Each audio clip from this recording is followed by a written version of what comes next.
women see red flags and are like, they talk themselves out of it. Like, for me, I ignore them because I don't want to be right.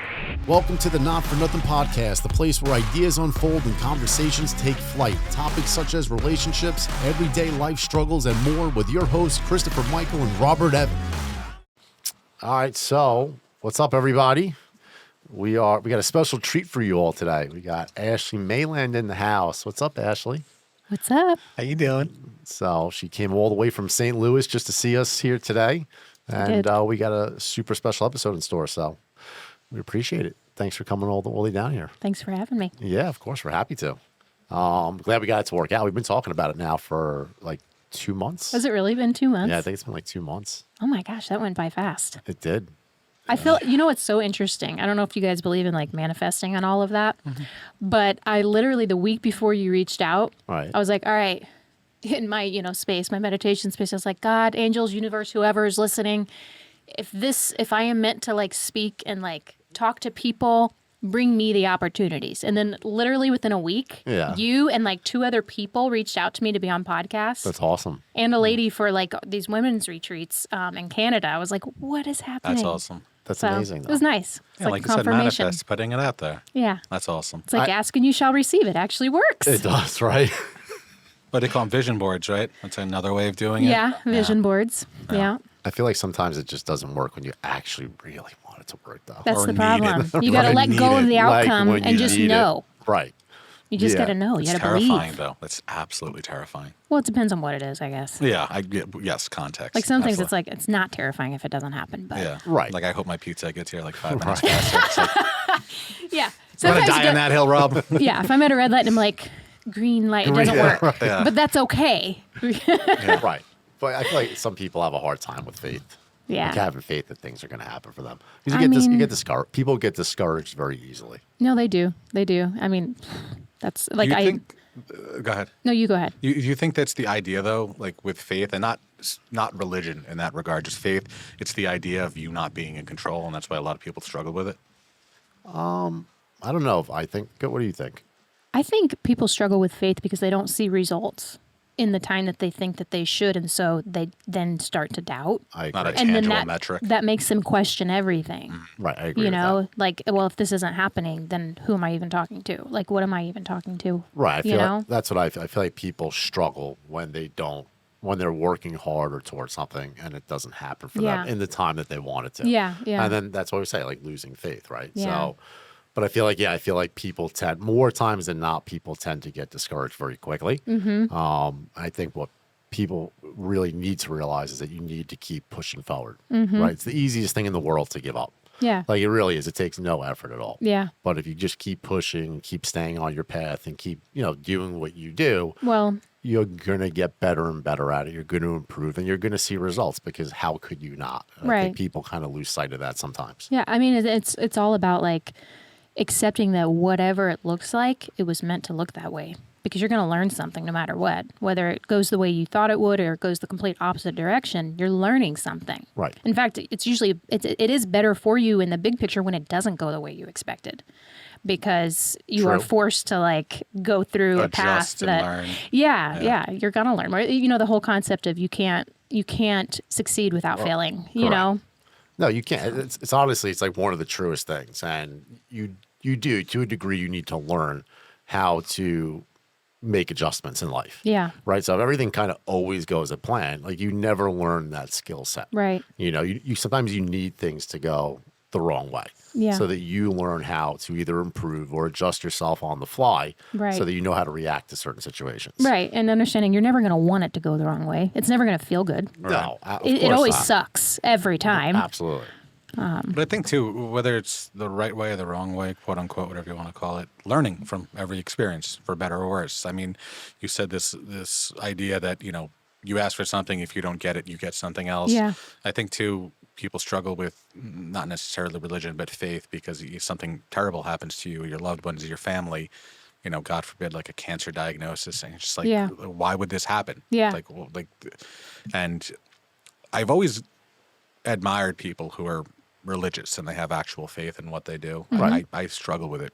I don't believe in it. I don't. Really? I mean, I like to think that there's some sort of higher power. Yeah. But sometimes I get way too analytical where I'm Yeah. like, well, you said tangible results and not necessarily instant gratification. Like, I don't expect to ask for something and hold up my hand and have it pop in. But when you see just really horrific things happening around the world, you see horrific things happening to your family, you're trying. It feels like you're constantly getting beat down. I get it. Over a long enough timeline, everything resets to zero. Right. But when you're going through it, it's near impossible. You know, I get this question a lot because I believe in God, and I grew up in like a very well, it didn't start off as a religious family. My dad like came into Christianity when I was about 10.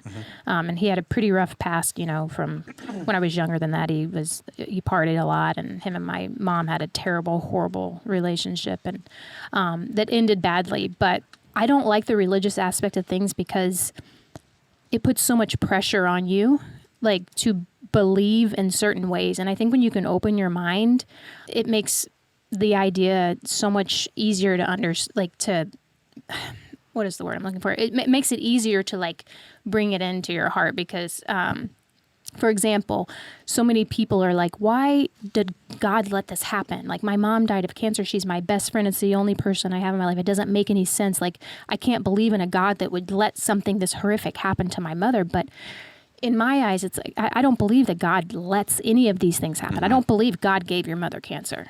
I don't believe that. I think that's part of being human, is that once you're here on this earth and you're living this life and you're going through this journey, there are things that happen that are just part of being human.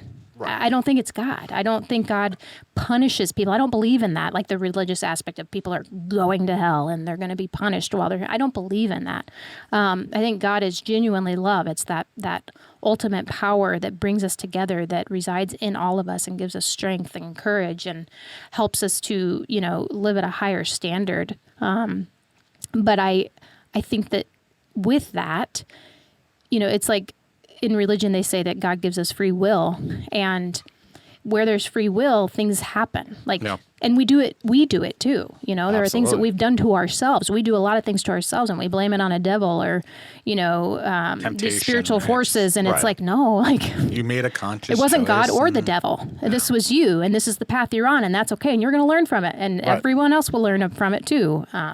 But anyway. It's just a part of, I mean, it's a part of life. I agree. It's just, everybody has their own path, right? So I don't think, like you said, I agree. I don't think God's punishing people. Yeah. I think we all have our own journey. We all have our own path. And, if, you know, honestly, if there's going to be bad things that happen sometimes. You know, there's going to be bad things that happen to people in your life, possibly to you, and it's not God punishing you. Right. Right. So there was this guy once, and he said, you know, I asked God for strength, so he gave me struggles. Yeah. You know, and it's true. Yeah. So people, that's so good. like, you have to look at things and put them in perspective. Yeah. You know, you can't always try to blame a higher power or the devil. And like you said, people make conscious decisions, right? Either right or wrong. Right. So you need to understand that. You can't always look to put it on something. Yeah. But yeah, I think you got to be comfortable with your path, right? You got to kind of just accept it and go with it. Yeah. You know, and I feel like that's when you're you're living your true self, right? Like, if you just go down your path, you accept everything that comes to you. Yeah. I mean, you work through the lows and you enjoy the highs. Yeah. You know, I agree. and it's part of life. So I agree. Without it, I mean, what's the point? Right. You know? Right. I think people are always so focused on like, what is my purpose here? And especially when you're in a really dark place and you're asking yourself, why am I even here? I have genuinely come to believe, just through my own experience, that every single person alive, no matter who you are, I think your purpose is to overcome the struggles in front of you so that you can show the people behind you how to do it. Like, I genuinely think that's the whole point. Is like, what is my calling in life? Your calling is to overcome the things you don't think you can, to build that strength and to share that story with everyone behind you so they can go through it in an easier way than you had to. Right. You know? Pass it down.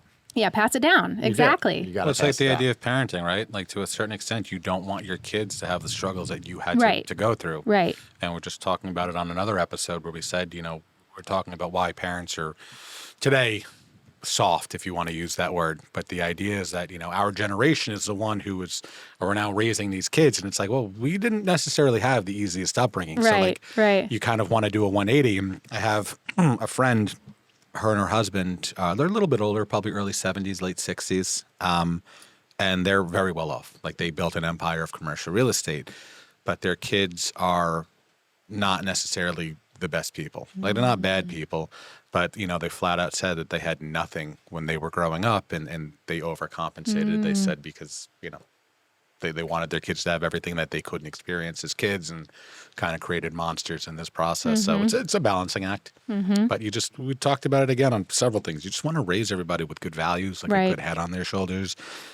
It seems like so many times we have conversations with people, or you hear people talking at a bar or a restaurant in social settings, and it's like, what values do you have? Like, how do you think it's okay to talk to somebody like this? I always had this belief that if you go, on a date for the first time, go to a restaurant and see how that person treats the server. Yeah. Like, see how they treat the waiter. Like, that'll tell you a lot about that kind of person. It sure does. It sure does. Yeah, I mean, the way you treat people matters. I strongly believe that, and I've always been kind of a nice person, and I've been called naive at times, but honestly, being nice to people has benefited me in a million ways. Like, of course. I mean, of course, I've been screwed over a lot too, because that's life. A nice guy too. That would happen regardless. Right. Probably, yeah.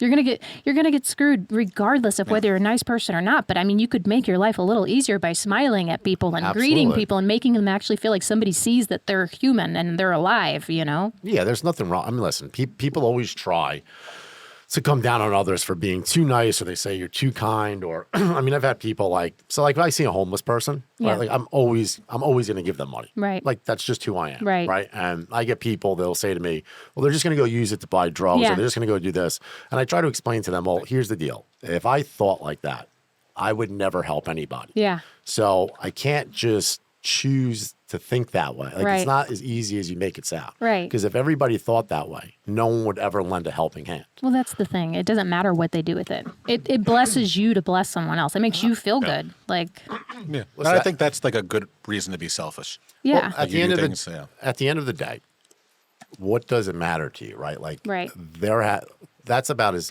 bad as it can get for someone, right? Exactly. So if something that they do, whatever they do with that money, if it gives them momentary peace and comfort, it should matter nothing to you. Right. And that's on them. Right. And that's their path. That's their story. That's their obstacle to overcome. Right. Those are their life choices. They made a decision in life, or whatever decisions they made. They got to where they are, and they're going to continue to go down whatever path they're supposed to. Right. You're not going to stop them. I struggle with that so much. Do you? Free will and destiny.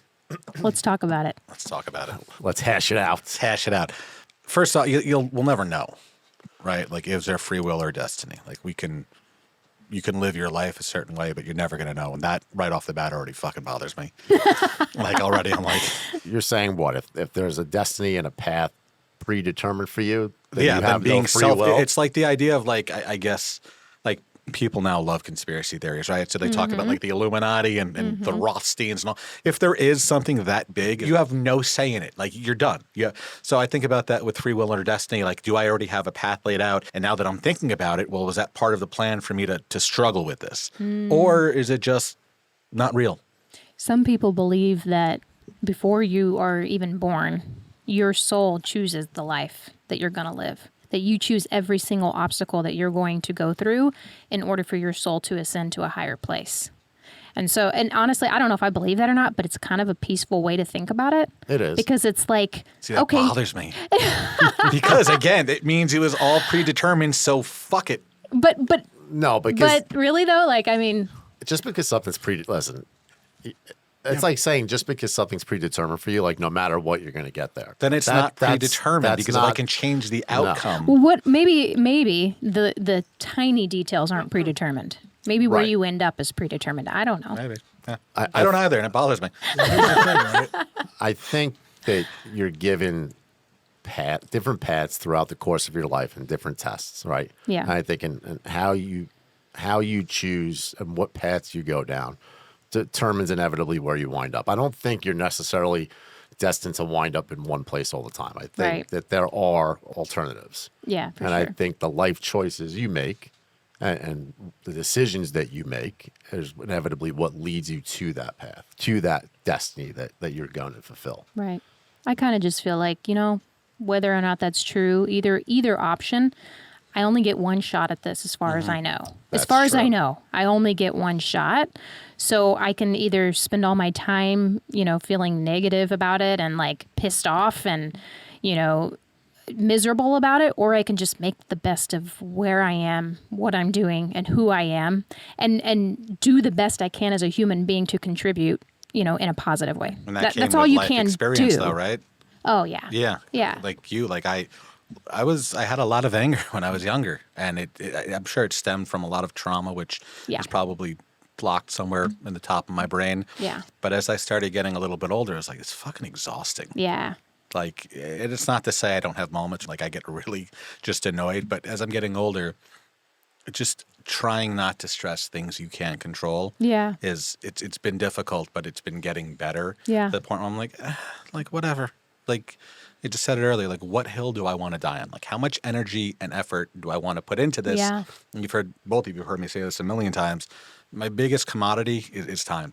Yeah. Like that is, to your point, what you just said, it is finite. And I don't know when it's going to end. That's the Right. other thing too. Like Right. I don't know. Hopefully it goes for a very long time. Yeah. But not knowing, it just makes you want to appreciate everything you can at that point. Yeah. Because I don't know what's going to happen. But that terrifies me too. Yeah, no, I get it. Can I ask you a question that's kind of personal? Sure. Are you in therapy? Not this moment, but I've been in therapy for a lot. Do you feel like there's still a lot of trauma that you haven't processed? Oh yeah. So have you considered going back? I have. You I should. probably will, yeah. You should. I think everyone should be in therapy. We were just talking about it in another are, episode. yeah. I mean, let's be honest. Like, everyone has trauma. Yeah. They Like- do. The toughest part for me is, so I've been through a lot in my life. A lot of things that I would have rather not gone through, and most of them self-inflicted, but still. So, what happened was like my life choices and the situations that I found myself in made me have to become a self-aware person very, very quickly. So then what happened inevitably was I developed coping mechanisms for everything. And the hardest part for me, even to this day, with even going to therapy, is that those coping mechanisms have served me so well in my life. They're your defaults. They're defaults. Yeah. You But realize that's the story of a narcissist too, right? is that the story of an I'll explain in a narcissist? minute. Not calling you one. No, you I don't know. strike me as one. But So, but no, it's weird. They do, and I think maybe if you knew more of what I went through, like you'd kind of get where I'm coming from. But yeah, it's tough. They're like crutches. yeah, So Yeah. even though I know sometimes there's better ways to do things, yeah, it's hard not to default to No, I get it. something Comfort, that, right? well, it's comfort. It Yeah. protects you, It's right? what like, you know. You're like familiar. like no matter what, it's not going to get worse if I Right. do this. So Right. this is a safe way for me to go. yeah, So I'm going to do it. yeah. But yeah, now tell me why I'm a narcissist. No, you're not. You're not a narcissist. But so they say that narcissistic people become that way. It's the same thing. It's not always, but a lot of the time it's through traumas that they learn coping mechanisms that work for them. Right. So manipulating people to get what you want works. Controlling the outcome of what happens in situations works for them. And that's why they lie and they cheat and they do all these things, because these are the things that they've had to do in order to survive. Right. And it works for them. So why would they quit? Yeah, I mean that's definitely the extreme. It's the extreme. For sure. The extreme. Yeah. But that's everyone, right? Everyone has coping. Everyone has It is. defaults that they fall back on, whether Yeah. they're beneficial or whether they're harmful. Right. And some people turn to drugs, turn to alcohol, turn Right. to whatever. But I would argue everyone has their own coping mechanisms. I No. don't want to say they're right or wrong. It's Right. just what they know. Well, I'll tell you this. I mean, there are coping mechanisms that are wrong. Yeah. Any coping mechanism that puts you in a position to take advantage of somebody Yeah. is wrong. Yeah. I mean, you should at least have enough sense and know Yeah. not to drag someone into your I shit. mean more self-inflicted. Let me clear that up. Right. It's self-sabotaging Yeah. Right. behaviors. Yeah. Like Right. I have that too, actually. So I'm in therapy for the first time in a long time, and it's been amazing. One of the things that I learned was that as a child, I learned that I had to over people please. Like people pleasing helped me get to a place where I could receive love, right? So even in relationships, I overdo it. Like I overcompensate more than I I should, because I want to be loved so badly, which can come off as desperate or, whatever. But it's because when I was little, that worked for me. Like being the good girl. Well, you look for that affirmation. Yeah, doing nice things, being polite, like giving gifts, going out of my way. Like those things worked for me. But when you become an adult, those things don't always work for you, especially in relationships. Yeah. Right.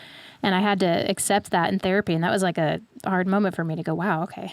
Well, what's unfortunate about it is that a lot of people like you, givers, wind up with takers. And I'm an overgiver. Yeah. I love giving. Like it's my time, my heart, my. Feels so nice. Like gifts. Happy, I do it all the time. Yeah. It's just who I am, but it doesn't always serve me. No, I think, especially, it depends on who you're doing it with, right? But right. Nothing makes me like I've always been this way. I love seeing other people happy. Yeah. So like when I buy someone a gift, I'm almost like it like burns a hole through my pocket. Like I need to see them open it. Yeah. Like I like to see them excited. Yeah. Like that makes me feel good. Yeah. So it's tough to think that you have to curb that. Right. Because somebody might take advantage of it. It's unfortunate, and it does happen. It is unfortunate. And when you're not that way, it's hard to accept too. Mm-hmm. Yeah, it really it's bothersome. It is. Yeah, it's like hurtful. Yeah. Yeah, it's like it's so hurtful. Somebody opens a gift and they don't have the reaction that you wanted them to have. You're like, oh, did they like it? Like, was that good enough? Should I have gotten more? Like, did I get them the right gift? Did I put enough thought into this?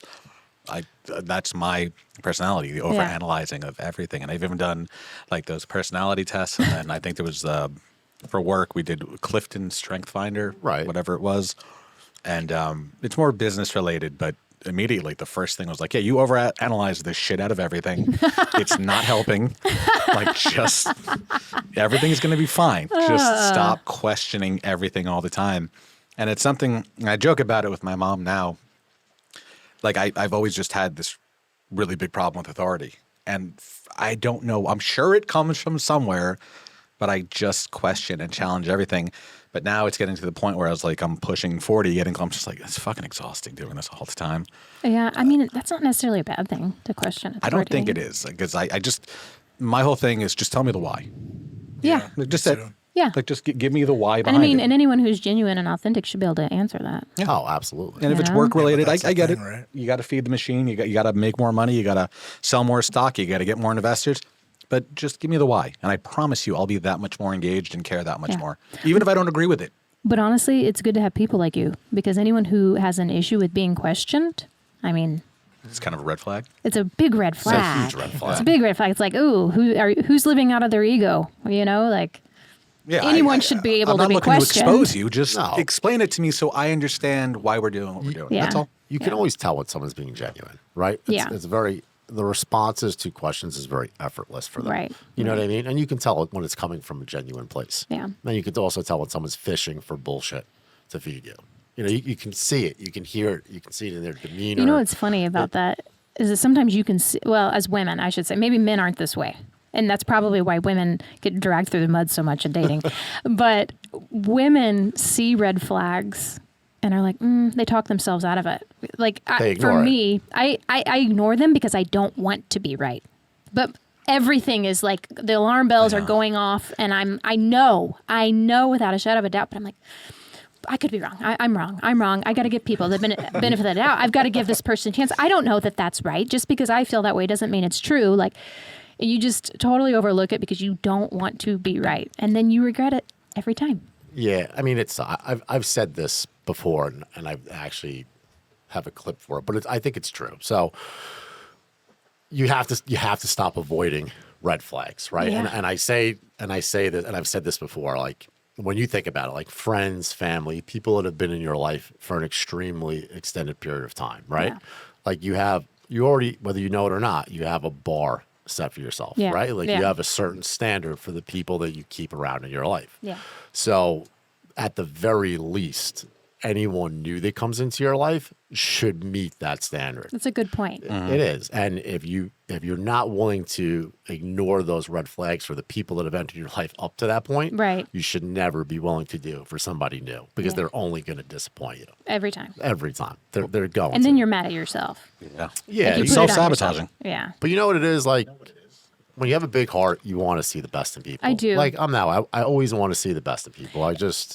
And I do see the best in people, and that's my problem, is that I'm looking for the good. I'm not trying to find the things that are wrong with someone. I'm trying to like see what's good about them. And so even when I do see the things that I'm like, ooh, I'm like, but you there's know. this redeeming quality. Yeah, So yeah, we'll yeah. get past that. But Yes. I think that's a common thing. I think plenty of men do that too. I Really? absolutely, absolutely. Like you don't want to go into something looking at like for the most part, as you know, the anger issues I've had, I try to think I'm not really a negative person. Like Yeah. I generally love life. You guys are laughing, and I'll bitch and moan about everything. But half the time I'll admit it. I'm a negative person through and through. Yeah, I'm working on it. Let me say that. The both of you guys kill me sometimes. Seriously. Look, right from what you said, it literally made me think of this. There is a difference between being nice and being kind. Yes. Right. Someone who's Huge. kind is genuine. They say that about and New will Yorkers. tell you Yeah. that Yeah. you're doing something wrong. My parents always told me to be nice. Yeah. Just like you, I'm an overgiver. Mm-hmm. I have fallen into many traps my whole life. I still do to this day. And there are moments where I have to check myself and be like, stop being like stop. Yeah. Like I don't even look for the nice. I just don't even see the bad. Yeah, exactly. That's my problem. I do see the bad, but I don't want it to be there. Like, because I know, and another thing too, when you're genuinely trying to be a good person, you really want to believe that everyone is. You know, you want to believe that everyone is good somewhere I inside. think most people are genuinely And good. most I do people believe are. that. Most people are, but they're not always, unfortunately. And that's a big lesson to learn, is that you can't just trust people. People have to earn your trust. Yes. And it's so hard to do when you're an empathetic person, or, Giving out, putting out. It's so hard to get to that point where you got to go, okay, I have to trust myself and protect myself before allowing certain people to have space in my life. Like I'm the type of person, I meet someone, if I click with you, I've got your back forever. Right. Like I've got your back forever, and I will do anything for you. And that's a problem, because people will take advantage of that. They will use you. They will abuse you. They will do whatever you will allow. And I've had to learn, like that was this last year, realizing that was one of the deepest, darkest places I've ever been. Just having to actually like face the fact that no matter how kind I am to someone, no matter how good I am to someone, no matter how much I give or love or appreciate or uplift or encourage or show up in someone's darkest moments, it does not mean they're going to do it for me. Absolutely. And sometimes they don't, and it is crushing. But yeah.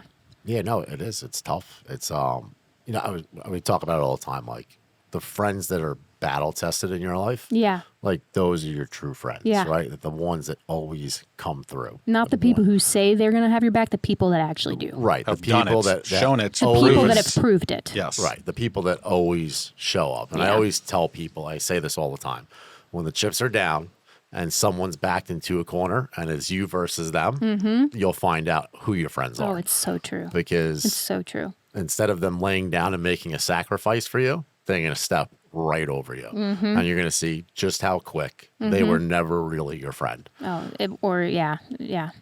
So Grateful for that, though. Like knowing I can count, and it's not a million people, and I don't want it to be a million people. Right. Like I want it to be like 3 to 5 people that, like, I know if shit gets bad, what is it? The 3 a.m. phone call. Yeah. I need you at 3 a.m. Don't ask any questions. I need you here. 100%. Like, and I don't want a million people to do Right. that. I want to know that this, because the other part of it too is we talk about reciprocating, right? I don't have the energy to be able to offer that to Right, everyone. Right. And I just, there's a finite number of people. So knowing that that's given to me, like you said, when you become loyal to somebody, like I'll kill for you now. Yeah. Like this is it. Yeah. But it's only a handful of people. And I think that's the case for most people. I Yeah. think, honestly, when people really think about it, if you really thought about it, you probably only have 1 or 2 people in your life that would really be that way or be That's that true. person for you. Yeah, it's true. I know we all have probably a lot of close friends, but like if you really took the time to sit and say, all right, well, who would do this for me that I Right. would do this for? Guarantee you probably only got like 2 people in your life. That's true. Outside Like 3 or 4, outside yeah. of family. Outside of family, Outside right? of family. Right. And those are the people that deserve your time. That's so true. It really is. And I say it all the time, like, don't take them for granted because they don't come along often. And there's a reason why at 40 or 50 years old, you have 1 or 2 of them. Yeah. And that's all you have. Yeah. So lose one of them, neglect them, I promise you probably won't see another one in your lifetime. And you'll regret it And for the you'll rest of your life. And you'll regret And it that's forever. the case with relationships too, not just like friends, but like in relationships. I feel like everybody, male and female, you meet that one or maybe two people in your lifetime that are like the good ones, Ride or right? die. They're like the good ones that you're like, why did I screw that up? Yeah. Why did I screw that up? Or, there's nothing you can do to ever get that person back, but you know that you could have and should have done better. You know what I mean? Absolutely. Yeah, and you live with those regrets hit you hard.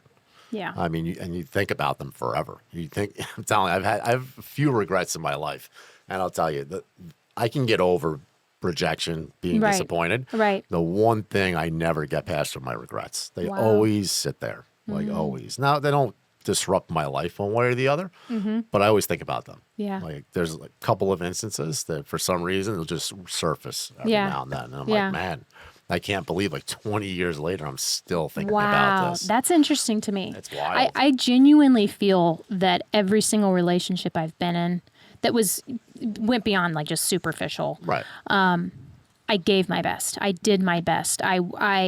And I wasn't perfect. No one's perfect. You can't be perfect all the time. You're going to screw up. You're going to say things. That's part of being in a relationship. And But you're human. Yeah, you're human. But I can honestly say, like, I've been the best I could be for every relationship that I was in, and that is like one of the things that I have to like accept too. Is like when they don't work out, like accepting that even though I gave my best, it wasn't enough, but that's okay. Like it's not for me to hold on to because I did show up the best way I knew how. Yeah, and it probably was enough. Just wasn't enough for that person. Right. Just wasn't the right fit. Right, and they probably didn't deserve what you were giving them Right. at that point. Or just timing.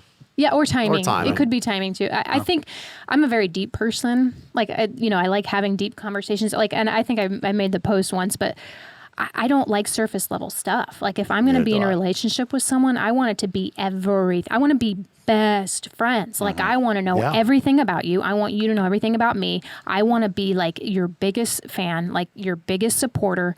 Like, I want to build a freaking empire with someone, Right.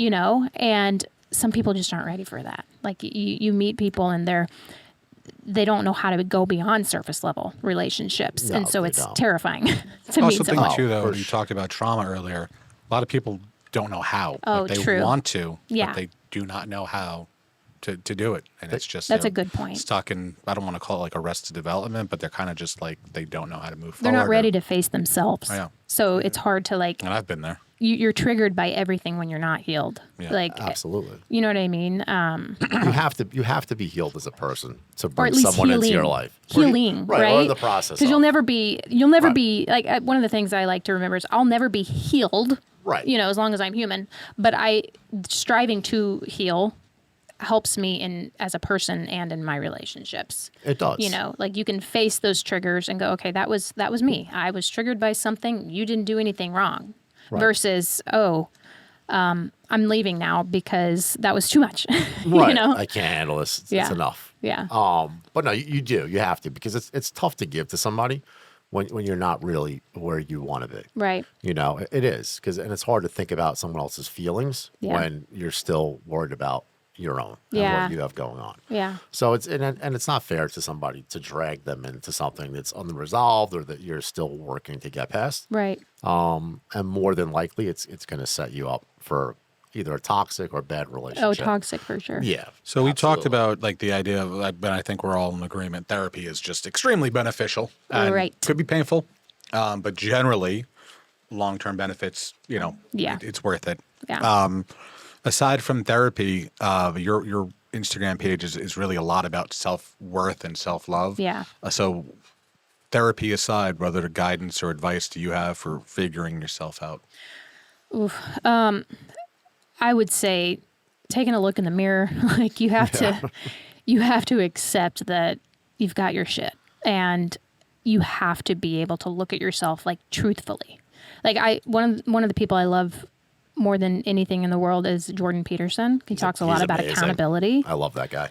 Oh, I love him. He's just so honest. But he said something one time. He said, if you really want to know yourself, sit at the end of your bed and actually think about all the things you're doing to screw up your life. And a lot of times it's emotional stuff, it's mental stuff we're doing that sabotages every single thing in our life. Right. And You mean like it trickles down to other facets of life? Yes. So like the advice I like to give people is you have to look within, like deeply within, and one, accept that you have trauma and feel it. Like you have to be able to feel it. Like I've been in such dark places. I've been suicidal more than once in my life. Like even within the last year, I'm not going to lie. There was a point when I was at such a low that I thought, I genuinely don't want to be here anymore. What helped you get through that? Like for you Sitting in personally? it. Not running from that, feeling it. Right.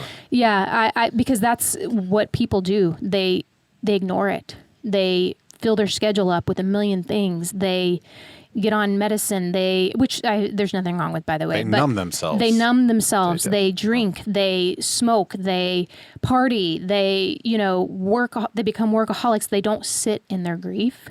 And I had to sit in my freaking grief. I had to sit in it and feel it in a deep way, and it was horrendous because there are years and years of things that I had never processed, that I'd never even spoken out loud that had happened to me.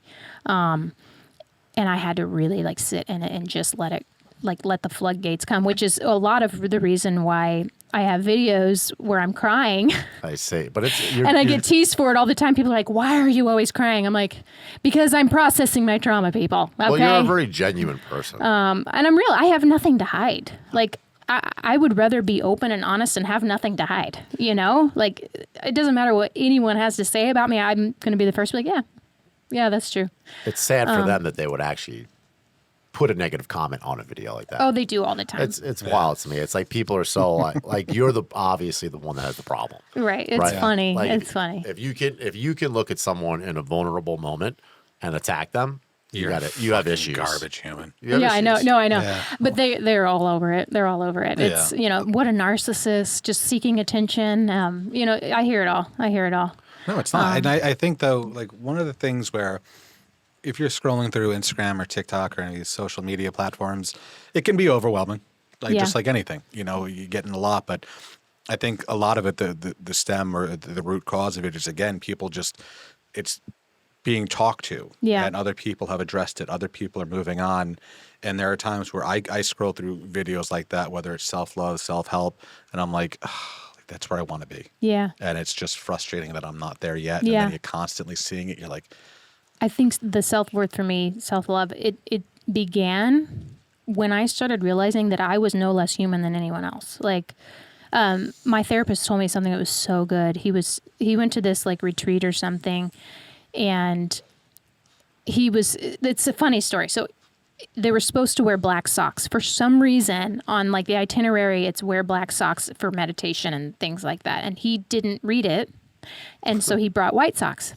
And it's a silent retreat, right? So he's sitting there and he's just like stewing because he's wearing white socks and everyone else is wearing black socks, and he feels like such an idiot and he feels so stupid and he feels like such an asshole because he didn't read the itinerary. And it's like, how hard could it be to have just read through this? And here I am, this prick that just, I'm going to wear white socks, screw the rest of you. And he was just having the worst time. And he went to go in to talk to the, I don't even know, I'm going to call it a guru because I don't even know what the term was.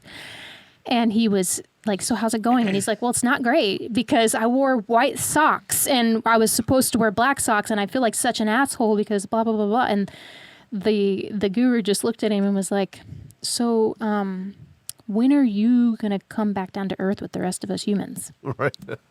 And I was like, God, that's so good. That's so good because you can love yourself more when you realize you're no less valuable than anyone else around you. Right. You're no less worthy than anyone else around you. Like, there is not a single human being alive that deserves more, that deserves more love or anything than you. Deserve, right? Yeah. There's no one. Yeah. We're all made of the same thing. We all are worthy of love. And you just have to accept that, like, as much as you can love another person, you're worthy of loving yourself, Absolutely. I agree with that. But that goes back to the trauma, though, where people struggle with receiving love. Yeah. That's why you got to start with yourself. Yeah. Right. You've got to start with yourself. To your point, you do. And that's why you absolutely have to start with yourself. Yeah. You need to learn how to receive love from someone. Right. And you need to look at yourself and you need to see what's going on in your life, what's stopping you from being able to connect with people on that level. Right. And I think it's a constant. I think you work at it your whole life. Yeah. Right? I think you're always working at trying to improve certain behaviors, feelings in your life. You're always going to be working them out, right? Because like you said, there's triggers. So things are always going to come back to the surface. Yeah. So I think, like you said, I agree with you. It's very important to become, self-aware. Yeah. And self-love doesn't mean selfish. Like that's absolutely such a misconception, especially in like religious, concepts. It's just like it's completely different to be selfish and love yourself, But it's amazing that even needs to be elaborated on. It is amazing, but it is such a thing. It's prevalent. It's like, especially in Christianity, like you grew up believing you're a worthless piece of crap because, you're not Jesus. And that's great. I understand it. Like Jesus was an amazing human. But it's like when you grow up believing that you're just evil, you're born evil, you're born with a bad heart, you're born a sinner, you're not worthy. Like, God, that like sits with you. I struggle with self-love my entire life. Like I struggle with it my entire life. Like I'm just now at 37 getting to a place where I can honestly say like, I feel like I do value myself. I don't want to besmirch religion, but do you think that's extremely detrimental, being born into a mindset like that where you're born out of sin? As far as self-love is concerned, yeah. And I don't even think Christianity is at fault per se. I mean, it's the interpretation that you hear. And you back in my, in the 80s, it was very much, like fire and brimstone type of religion. Yeah. It's evolved quite a bit, to be more like the Jesus, Got a little softer. example. Right. But when I was little, that was not it. So, yeah, and it's not my parents' fault or anything like that. You hear things, you see things when you grow up in that, environment. They get kids get indoctrinated by it like their whole life. And you're going to be a product of your own environment. Right. If that's what your parents, believed and followed. And Yeah. you said your father picked it up and you were about 10. Yeah, So yeah. I feel like at 10, like you're kind of at the age where you start finding your own voice a little bit, your Yeah. own independence. And it's Yeah. not to say you're still not molded by the prior 10 years Right. and what you're going to experience going forward, because 10, I would think you're still pretty malleable. Right. Oh, for sure. But- Oh yeah, you probably don't even remember the first 5 of that time. Oh, yeah. So- 5 is like when you become like self-conscious, self-aware, like it's Yeah. around that age, right? 4 or 5, where like Something like that. That light. Yeah, just like flicking on, you're like, wow. Next thing you know, I'm you're here. like, oh wow. Oh, Jesus. When do we get a car? God. I will say, I think religion can be a beautiful thing for some people. Like some people need it. Some people need to go to the extreme, like for a life change. Like for my dad, it was the best thing he could have ever done for himself. It completely transformed his Religion. entire Well, it life, gives them which structure. affected mine. Right. So That's great for him though. So, Yeah. And through that, as he got better, that helped Yeah. your relationship. Did you have a good relationship with your father? oh, I Growing do. up? I mean, Did you always? it was complicated. Okay. Like I said, my parents divorced. My dad remarried. He had 3 other kids. It was complicated. There was a lot of struggles, just like when you try to mix a family together. Right. But I will say, like, I've been told before I have rose-colored glasses for my dad, like I was a daddy's girl from the start. Right. So yes, the relationship has had its trials. I would say it was at its worst when I was about 17 to 19 because of an abusive relationship that I was in. But outside of that, it's been pretty good. Yeah, my dad's awesome. one of those people. It's like he'd do anything for me. He Right. would kill for me. You're He his would little go girl. to prison happily for me if he knew some of the things. There happened. would be dead men walking like everywhere. But I'm sure. good That's dads why God will never, if I ever have kids, God will never give me a daughter. no, he will just because you said that. There would be so many, like, she'd be the most protected. I mean, Yeah, I don't and know. that I was my can't dad, even, too. Yeah, it would be hard for me. He bordered on controlling because he was terrified Yeah, of I would be. the things that he knew he had been capable of as a young man. For sure. I mean, I can't even imagine someone mistreating my daughter. Right. My dad, and I'm not going to get into super big details. He almost beat somebody up one time. He almost sought this guy out at a golf course to beat him up. And my dad's a tough guy. Like Someone you were dating? This was the abusive relationship that I was in, which I kept a secret for 3 years because I knew my kill him. dad would kill him. And but when my dad started hearing it from other people, Right. he like snapped, and he didn't end up going to do it. And at the time, I would have been mortified. Of course, now I'm like, damn, I wish he kind of would have done that. Like, I should have been like, Pop go, set the tone.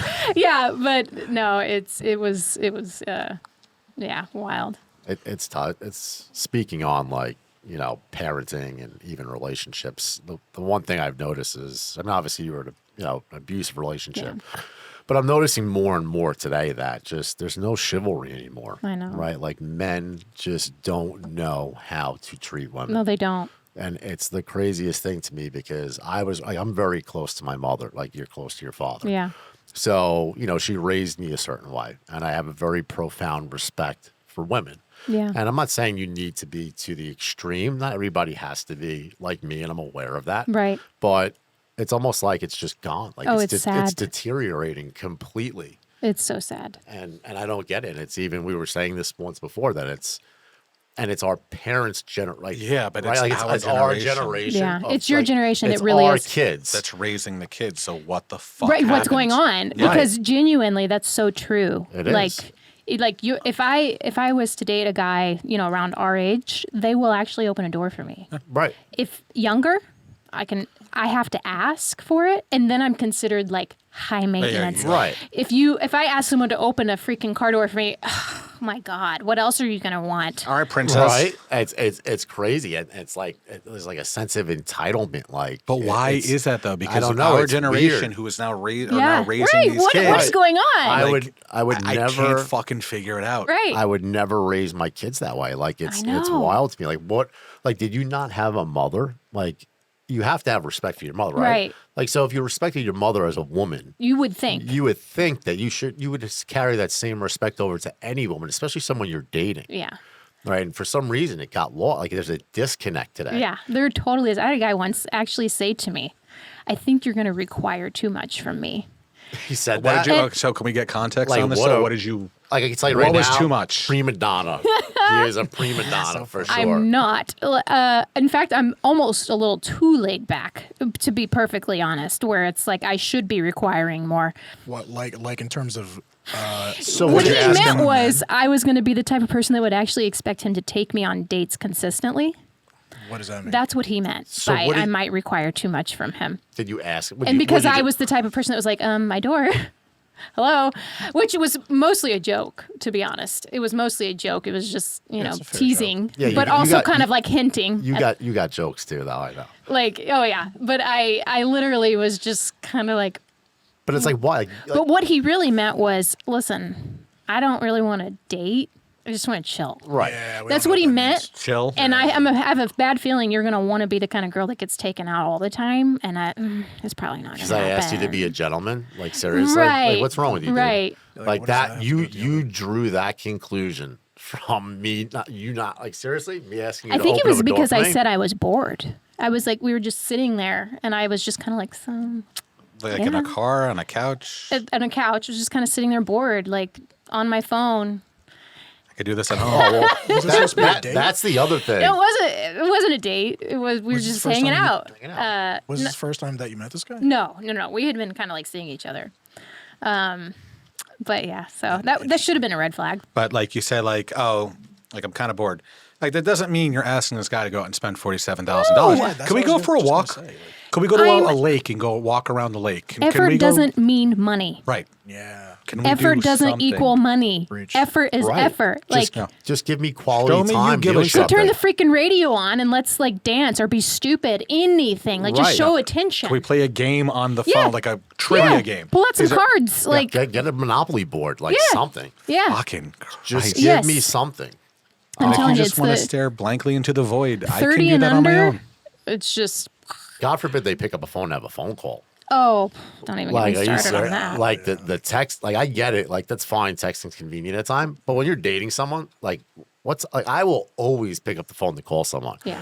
I feel like even when I'm dating now, some girls find it like they get caught off guard by it because I won't even send a text sometimes. Right. I'll just ring them, like Yeah. call them. Yeah. And it's like shocking to them. Who died? Yeah. And I'm like, well, you don't want people. She's like, no, it's like, it's so, I love it, but it's Right, like right. no one does it. Yeah. So it's crazy to me. Like, I can't get over how men have digressed. I can honestly say, like, one of the things I miss the most about like dating and love and all of that is when, like, remember when you were like 16 and you'd get on the freaking phone and you'd talk for like 2 or 3 hours? Yeah. Like, you'd really get to know that person. You fall asleep on the phone talking to them. Yes, and it was like the most exciting part of your day.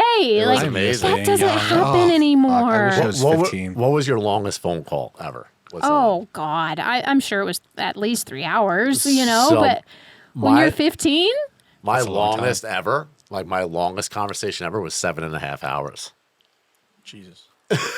Is that wild or what? what? Was this high school? No, it wasn't high school. No, 7.5 hours No. on the phone. On the swear. phone? I mean, did you On just the like do boat. your whole day and they were just We there? started talking at 10 o'clock in the evening, and we went to like 5:30 in the morning. Are Just you like still just before dating this sex. person? No. Is this before you or would after think, Aaron? You right? would think.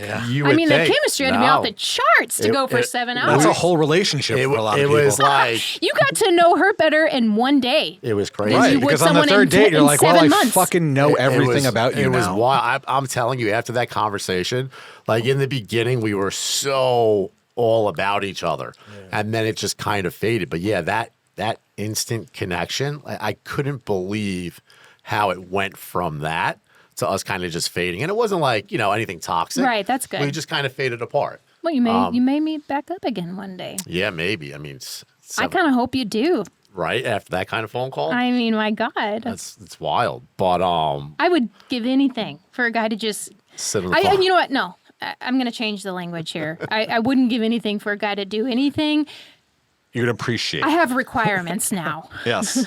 Oh, as you should. So I'm going to show you something. Everybody, thank you again for tuning in. Continue to watch. Give us your feedback. We love your feedback. Anything you want us to talk about, let us know. Let us know how you felt about the episode tonight. Let us know how you felt about Ashley. She was amazing. Definitely check her out. She's on IG as Ashley Maland. You can find her on IG, YouTube, and Facebook. So check out some of her writing. Check out her videos. They're awesome. She's super motivational. And ladies, she's got tons of great advice for you. So be sure to check it out. Okay, everybody, we're going to wrap it up for today. But thank you for watching. As always, we appreciate it. Be sure to tune in next week for part 2 of this episode with the amazing Ashley Maland. She's been fantastic this entire time. We're going to continue discussing the topics that you heard here today, so you're not going to want to miss this.